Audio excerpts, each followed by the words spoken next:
ये है आज की अयोध्या। तो चलिए इसे गहराई से जानने की शुरुआत करते हैं। बस अड्डा। राम मंदिर से 7 किलोमीटर की दूरी पर 14 बीघा जमीन पर 219 करोड़ की लागत से लखनऊ हाईवे पर नया बस अड्डा बनकर तैयार है। Railway station. मंदिर से 1 किलोमीटर की दूरी पर 240 करोड़ रुपए में नया रेलवे स्टेशन डिजाइन किया गया है। भविष्य में अयोध्या से दिल्ली, मुंबई, चेन्नई, बेंगलोर, पुणे, कोलकाता, नागपुर, लखनऊ और जम्मू जैसे शहरों के लिए विशेष रेलगाड़ियां चलाई जाएंगी। हवाई अड्डा। 1450 करोड़ रुपए में लगभग 1300 बीघे में फैला हुआ प्रयागराज हाईवे पर नाके के पास बनाया गया है नया एयरपोर्ट। यहाँ से राम मंदिर की दूरी सिर्फ 12 किलोमीटर है। भविष्य में कई बड़े महानगरों के लिए सीधे उड़ानें उपलब्ध होंगी। घाघरा जलमार्ग। अगर आपके पास अपनी खुद की मोटर बोट है तो छपरा से घाघरा यानी सरयू नदी की सैर करते हुए लगभग 300 किलोमीटर नदी में चलकर भी अयोध्या पहुंच सकते हैं। भविष्य में इस रूट के लिए भी मोटर बोट चलाए जाने का प्रस्ताव है। राम मंदिर। अयोध्या के राम मंदिर की कुल कीमत है 1800 करोड़। पूरी तरह बन जाने के बाद अयोध्या का मुख्य आकर्षण होगा। राजस्थान के मशहूर मकराना के पत्थरों से आकार लेते इस मंदिर की अनुमानित उम्र होगी लगभग 1000 साल। 22 जनवरी को पहली मंजिल का उद्घाटन होगा, जिसमें राम की बाल्यावस्था की मूर्ति रखी जाएगी। बाकी की 2 मंजिलों का कार्य चलता रहेगा। खजुराहो के मंदिरों की नागर शैली के आधार पर इसे तराशा जा रहा है। मंदिर का कुल क्षेत्रफल 156 एकड़ या 251 बीघा है। हनुमानगढ़ी। राम मंदिर से लगभग 800 मीटर की दूरी पर स्थित है हनुमानगढ़ी। मंदिर के आवासीय परिसर को मिलाकर यह लगभग 52 बीघे में फैला हुआ है। मंदिर की 76 सीढ़ियां चढ़कर हनुमान जी के दर्शन के बाद ही राम मंदिर में जाने का विधान है। यह मंदिर अयोध्या शहर के ठीक बीच में एक ऊंचे टीले पर बना है। शहर की तरफ आने वाले आक्रमणकारियों के आने की सूचना यहीं से प्राप्त करके अयोध्या के राजा तक भेजी जाती थी। इतिहासकारों के अनुसार जितनी बार भी अयोध्या पर आक्रमण हुआ उतनी बार इस मंदिर को भी विध्वंस झेलना पड़ा। हालांकि सन्यासियों ने हर बार इस मंदिर को फिर से खड़ा किया। आज यह मंदिर रामानंद संप्रदाय और निर्वाणी अखाड़े के अधीन है। राम की पेड़ी। अयोध्या को सरयू नदी की भयंकर बाढ़ से बचाने के लिए इस बांध का निर्माण किया गया था, जिस पर श्रद्धालुओं के स्नान के लिए कई घाट बना दिए गए थे। इतिहासकारों के अनुसार जितनी बार भी बांध टूटता था, सरयू का पानी अयोध्या की गलियों में घुस आया करता था। इसी बाढ़ से बचने के लिए पूरे अयोध्या में जगह जगह पर ऊंचे टीले बनाए गए थे, जैसे राम टीला, हनुमान टीला, लक्ष्मण टीला। आज ये बांध अयोध्या का मुख्य पर्यटन स्थल बन चुका है। हर दीपावली पर यहाँ लाखों दिए जलाकर रामायण की उस घटना को उत्सव के रूप में मनाया जाता है जब श्री राम अयोध्या वापस लौटे थे। अयोध्या के कई बार उजड़ने के पीछे एक कारण इस नदी को भी माना जाता है। हालांकि इसी नदी की वजह से यहाँ पर गन्ने की खेती बड़े स्तर पर की जाती है। लता मंगेशकर चौराहा।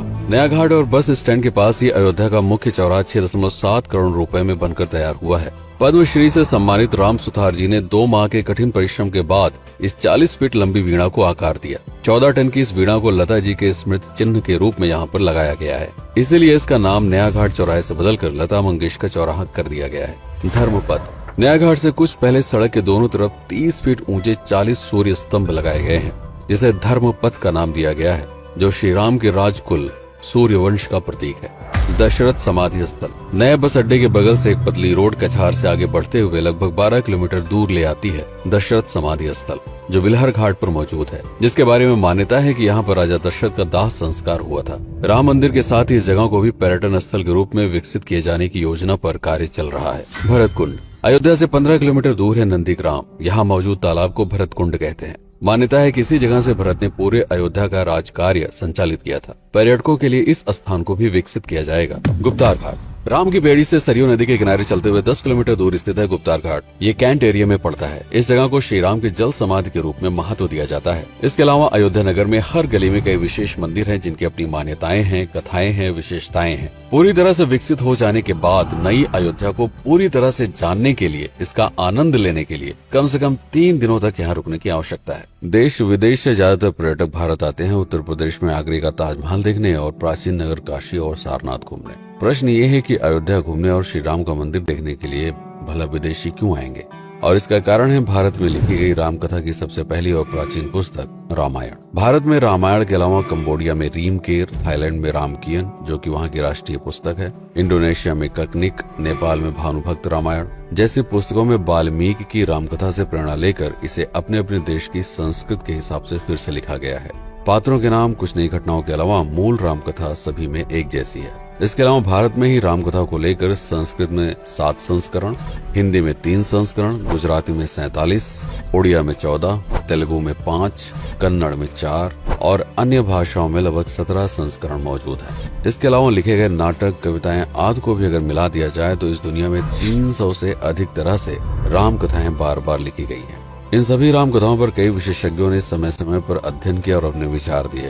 Father Camil Bulcke, Hermann Jacobi, Wendy Doniger, Edward अल खरर, Alf Hiltebeitel, Paula Richman, Aubrey Menen, Ramesh Menon, Radha Vishwanath, Shantanu Gupta, Meenakshi Jain, Lala Sitaram, Swami Gyananand Saraswati जैसे कई लोगों ने समय समय पर राम कथा को लेकर गहन शोध किया और इसमें छिपे हुए मूल कथा के साथ ही इसके इतिहास को समझने का प्रयास भी किया। राम कथा थी कौशल प्रदेश के द्वारा किष्किंधा और लंका पर विजय प्राप्त करने की पहली बार एक अखंड भारत के निर्माण की। रामायण महत्वपूर्ण इसलिए हो जाता है क्योंकि ये अखंड भारत युद्ध से अधिक व्यक्ति के आदर्शों, सूझबूझ, मित्रता जैसे गुणों से स्थापित हुआ। रामायण एक ऐसा डॉक्यूमेंट है जो ये समझाता है कि भारत पहली बार एक कैसे हुआ। इसलिए ये गाथा न तो कभी भुलाई जा सकती है और न ही कभी मिटाई जा सकती है। और आज की अयोध्या उसे अखंड भारत का एक प्रतीक है, अपनी संपन्नता के कारण जिसने समय समय पर बाहरी आक्रमणकारियों का भी सामना किया। अयोध्या की इसी संपन्नता ने यहाँ पर मुगलों को भी आकर्षित किया। महात्मा बुद्ध भी यहाँ पर रुके, सिखों के गुरु साहब भी आए और जैन धर्म के तीर्थंकर भी। सिर्फ आए ही नहीं बल्कि उनके अनुयायी यहीं पर बसते चले गए।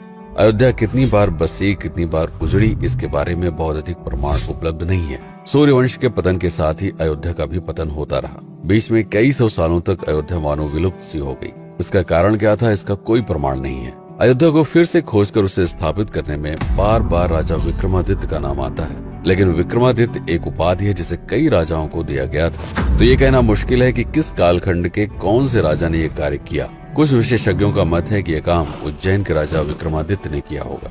नंद वंश, मौर्य वंश, शुंग वंश, गुप्त वंश आदि के साम्राज्य में भी अयोध्या का वर्णन प्राप्त होता है। सबसे बड़ा विध्वंस हुआ 1527 के आसपास बाबर के कार्यकाल में, जब राम मंदिर को ध्वस्त कर बाबरी मस्जिद स्थापित की गई।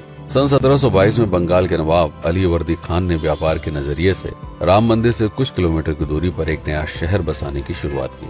1730 में अवध के पहले नवाब सादत अली खान ने इसका नामकरण किया फैजाबाद। इन्हीं के उत्तराधिकारी सुजाउद्दौला ने इसे अवध की राजधानी बनाई। 1775 में अवध के चौथे नवाब असफुद्दौला ने फैजाबाद की जगह लखनऊ को अवध की राजधानी घोषित की। रावण अहंकार का प्रतीक और श्री राम विनम्रता के सूचक। सत्ता में आने के बाद हर व्यक्ति को यह बात हमेशा ध्यान में रखनी चाहिए, सिर्फ रंग रोगन और पत्थर लगवाने से राम राज्य नहीं आएगा, बल्कि जिस दिन स्कूल, अस्पताल और सरकारी संस्थानों से भ्रष्टाचार खत्म होगा, लोगों का मुफ्त इलाज और अपनी भाषा में उच्च शिक्षा उपलब्ध होगी, उस दिन भारत उस पायदान पर खड़ा होगा जहां कभी हम हुआ करते थे। रामायण अहंकार पर विनम्रता की विजय है।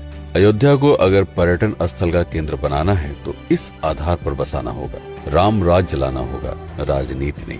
यदि इस वीडियो में कोई त्रुटि हुई हो तो उसके लिए क्षमा करें। वीडियो पर समय बिताने के लिए आपका बहुत बहुत धन्यवाद।